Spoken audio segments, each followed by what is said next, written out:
नमस्कार दोस्तों। पोषण हमारे जीवन का जो इंजन है, इसको हम लोग पोषण कहते हैं। इस वीडियो में हम लोग पोषण के बारे में अच्छे से पढ़ेंगे। पोषण किस तरह हम लोग का क्या क्या खाना चाहिए, किसको संतुलित आहार बोलते हैं, ऊर्जा की आवश्यकता हम लोग को कितना चाहिए, क्या हम लोग करते हैं तो कितना चाहिए, क्या नहीं करते हैं तो कितना नहीं चाहिए। खाकर खाली सोने से थोड़े होता है, मेहनत भी तो करनी है। तो आप कितना मेहनत करते हैं उसी के अनुसार आपको खाना भी ज़रूरी है। सारी चीज़ों को हम लोग इस वीडियो में 3D के थ्रू समझेंगे। आप लोग इस वीडियो को लास्ट तक देखिए। 5 से 10 मिनट में सारी चीज़ आप लोग को समझ में आ जाएगी। देखिए, तो पोषण जो होता है वो जीवन का इंजन होता है, ठीक ना। ये फ्यूल होता है और ये क्या काम करता है, ये ऊर्जा को बना कर रखता है। हमारे शरीर रूपी जो मशीन है उसको सुचारू रूप से चलाने के लिए सही ईंधन की आवश्यकता है, नहीं तो हम लोग बीमार पड़ जाएंगे, नहीं तो हमारे आँख में प्रॉब्लम आ जाएगा, नहीं तो हमारे पैर में प्रॉब्लम आ जाएगा। इसीलिए हमारे शरीर के चलाने के लिए सही ईंधन की आवश्यकता है, ठीक ना। किस तरह डॉक्टर बोलता है कि खान पान पर थोड़ा ध्यान दीजिए यदि आपको कुछ प्रॉब्लम होता है तो, ठीक है। तो संतुलित भोजन क्या है? वह पोषण जिससे जीव के लिए आवश्यक सभी पोषक तत्व पर्याप्त मात्रा में उपलब्ध हो, उसी को संतुलित भोजन कहते हैं। वह पोषण जिससे जीवन के लिए आवश्यक जो सभी पोषक तत्व जो है वो पर्याप्त मात्रा में उपलब्ध हो, उसी को बोलते हैं संतुलित पोषक तत्व। संतुलित पोषक तत्व जो होते हैं वो आपके आयु, लिंग, व्यवसाय एवं स्वास्थ्य पर बहुत ही ज़्यादा हद तक निर्भर करता है, ठीक ना। यदि आप अपनी भोजन को, अपनी पोषण को बना कर रखेंगे तो आपकी सारी चीज़ें सही रहेगी, ठीक ना। देखिए, अभी दूध जो है, दूध अभी संतुलित आहार नहीं है। आजकल दूध को संतुलित आहार नहीं माना जाता है। क्यों नहीं माना जाता है? क्योंकि इसमें आयरन एवं विटामिन सी की कमी पाई जाती है। जो दूध होता है, दूध में आयरन एवं विटामिन सी की कमी पाई जाती है, इसीलिए इसको संतुलित आहार नहीं माना जाता है। देखिए आगे, ऊर्जा की आवश्यकता। एक सामान्य कार्य करने वाला जो औसत युवा मनुष्य है, उसको प्रतिदिन कितनी ऊर्जा चाहिए? प्रतिदिन उसको 3000 ऊर्जा चाहिए, ठीक ना। 3000 कैलोरी ऊर्जा उसको चाहिए। एक स्वस्थ कार्य करने वाले, सामान्य जो कार्य करता है और औसत युवा है, नॉर्मल काम करता है। पुरुष और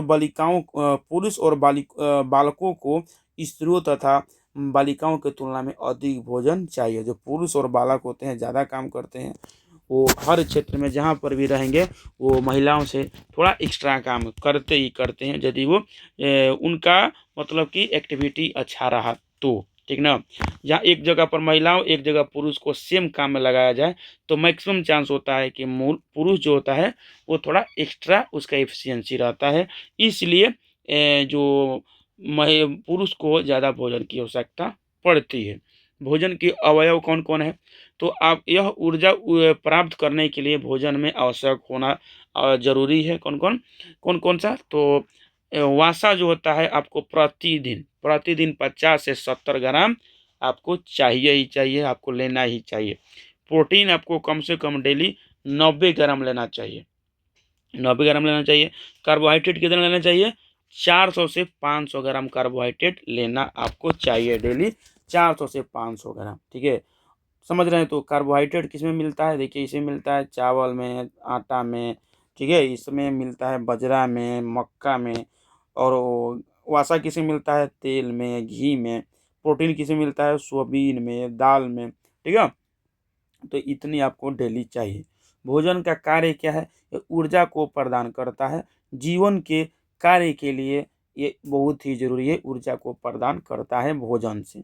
और भोजन से ही हमारे शरीर का निर्माण होता है, वृद्धि होता है, और ऊतकों के टूट फूट का मरम्मत भी होता है भोजन से ही। इसी से वृद्धि और ऊतकों का विकास होता है, ठीक है। प्रतिरोधी क्षमता, जो भोजन है, इसी भोजन के द्वारा विभिन्न जो जैव प्रक्रमों है उसको सुचारू रूप से कायम रखा जा सकता है। सुचारू रूप से कार्य रखने का मतलब है सारी चीज़ें सही ढंग से चलती है। यदि कोई भी उसमें प्रॉब्लम आ जाती है तो उसको बोलते हैं कि उसकी प्रतिरोधक क्षमता में कमी आ गई है, मतलब सही से प्रतिरोधक क्षमता उसका काम नहीं कर रहा है। आगे देखिए कार्य की प्रकृति एवं कैलोरी। जो भी व्यक्ति हल्का काम करेगा उसको प्रतिदिन कितना 2000 कैलोरी ऊर्जा की जरूरत पड़ती है, और जो महिला जो है जो सामान्य काम करती है उसको 2100 कैलोरी ऊर्जा की जरूरत पड़ती है। ठीक ना। देखिए जो हल्का काम करने वाले पुरुष और महिला में महिलाओं को ज़्यादा खाना का जरूरत पड़ती है। ठीक ना, सामान्य कार्य जो कर रही है उसमें। यदि 8 घंटा काम कोई कर रहा है पुरुष और महिला, तो 8 घंटा काम करने में पुरुष को 3000 कैलोरी और 2500 कैलोरी किसको जरूरत पड़ेगी, ये महिला को जरूरत पड़ेगी। और यदि कठिन परिश्रम किया जा रहा है, कठिन परिश्रम करने की स्थिति में जो चिमनी में पुरुष और जो चिमनी भाठा जो होता है ना, जो ईंट वगैरह पारा जाता है या जो लेबर का काम जो लोग कर रहे हैं, उसमें स्त्री को 3000 कैलोरी और जो पुरुष है उसको कितना 3600 कैलोरी ऊर्जा की आवश्यकता पड़ती है। आगे देखिए कि संतुलित आहार में गेहूं चावल डेली कितना लेना चाहिए, 400 से 670 ग्राम लेना चाहिए। दालें कितना 40 से 60 ग्राम आपको दालें डेली लेना चाहिए पुरुष के लिए, और महिलाओं के लिए अन्न जो है वो 410 से 575 ग्राम लेना चाहिए डेली। ठीक ना, 410 से 575 ग्राम। अब दाल जो है महिला वयस्क महिला को 40 ग्राम से 50 ग्राम डेली लेना चाहिए। सब देख सकते हैं दाल ये अन्न है, ये सारी चीज़ें आप लोग को दिखाया गया 3D में। संतुलित आहार 2 में देखिए पत्तेदार सब्जियां लेना है, अन्य सब्जियां लेना है और दूध लेना है। पत्तेदार सब्जियां पुरुष को कितना डेली लेना है, 40 ग्राम, महिलाओं को 100 ग्राम लेना है, और अन्य सब्जियां पुरुष को 40 ग्राम एवं जो अन्य जो है वो 100 ग्राम। और अपने कार्य से ज़्यादा खा रहे हैं, ज़्यादा काम कर रहे हैं तो ज़्यादा खाइए, और कम काम कर रहे हैं तो कम खाइए। ठीक है, लेकिन इतना लेना जरूरी है, जरूरी है। पुरुष को दूध कितना चाहिए, 150 से 250 ग्राम डेली चाहिए, और महिला को 100 ग्राम से 200 ग्राम डेली दूध चाहिए। ठीक है, चलिए नेक्स्ट देखिए संतुलित आहार तालिका 3 देखिए कंदमूल। कंदमूल जिसको बोलते हैं रूट। रूट जो होता है इसमें आलू आ जाएगा, ठीक ना, आलू आ जाएगा, प्याज आ जाएगा, लहसुन आ जाएगा, ये सारी कंदमूल है। कितना चाहिए, 50 ग्राम से लेकर 80 ग्राम तक आपको चाहिए। और वसा और तेल कितना चाहिए, पुरुष को चाहिए डेली 40 ग्राम से लेकर 65 ग्राम तक, और महिलाओं को कितना चाहिए डेली तेल कितना चाहिए, तेल या वसा 20 ग्राम से लेकर 40 ग्राम तक चाहिए। गुड़ या शक्कर कितना चाहिए, गुड़ या शक्कर 20 ग्राम से लेकर 55 ग्राम तक चाहिए। ठीक है, डेली आप लोग। ठीक है, आगे देखिए बच्चों के लिए आहार। बच्चों के लिए आहार जो होता है 1 से 3 वर्ष के बच्चा जो है उसको अन्न कम से कम डेली 175 ग्राम खिलाना चाहिए, और दूध जो है वो 300 ग्राम डेली पिलाना चाहिए। ठीक है, जो बच्चा जो है 4 से 6 वर्ष की उम्र का हो गया उसको अन्न जो है 270 ग्राम और दूध जो है वो भी 250 ग्राम उसको पिलाना चाहिए। ठीक है, आगे देखिए बच्चा जो किशोर अवस्था में हो गया, जो 10 वर्ष से लेके और 18 वर्ष का एज का है, उसको अन्न डेली कितना चाहिए, 420 ग्राम, और दूध कितना चाहिए, 250 ग्राम। तो देख सकते हैं कि जैसे जैसे एज बढ़ता है खान पान में भी एक्स्ट्रा बढ़ता जाता है, खान पान भी एक्स्ट्रा ज़रूरत पड़ती है। आगे देखते हैं हम लोग कि खाद्य संरक्षण। खाद्य पदार्थों को सुरक्षित रखने के लिए इस रसायन का प्रयोग किया जाता है। ठीक है, खाद्य पदार्थों को संरक्षण रखने के लिए किस पदार्थ का प्रयोग किया जाता है, तो sodium benzoate. Very very important question, very very, इसको आप लोग याद करके रख लीजिएगा कि खाद्य पदार्थों को संरक्षण के लिए किसका प्रयोग किया जाता है, तो सोडियम बेंजोएट का। और सोडियम बेंजोएट का फॉर्मूला क्या होता है, C6H5COONA।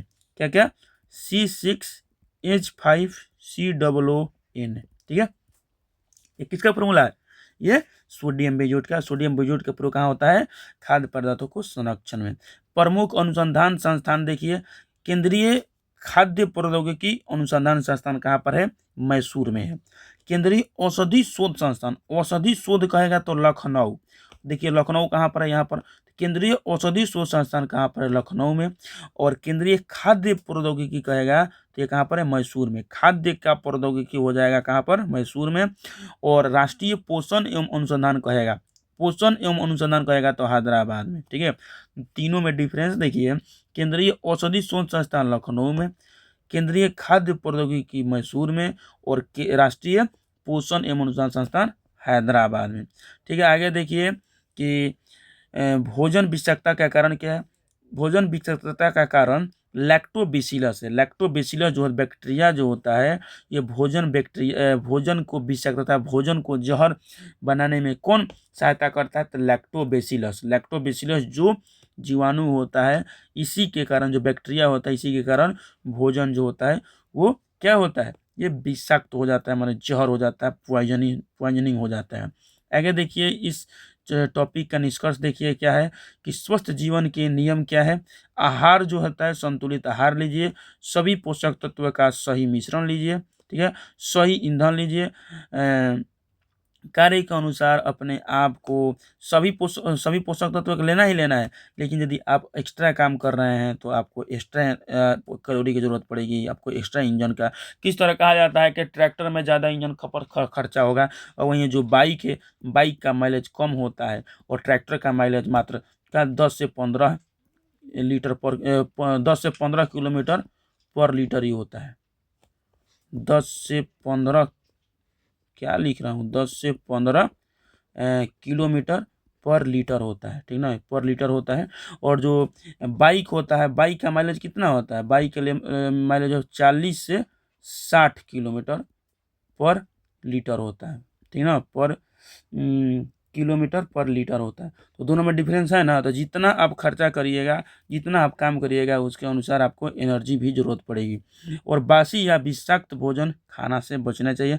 बहुत लोग, आप लोग स्टूडेंट लाइफ में क्या करते हैं, तो कोई भी खाना एक बार बना लेते हैं और 3 टाइम उसको खाते हैं। कम से कम उसको गर्म करके खाया कीजिए, ठीक है, कम से कम गर्म करके खाइएगा, तो उसका जो भी जीवाणु वगैरह होंगे वो सारे नष्ट हो जाएंगे।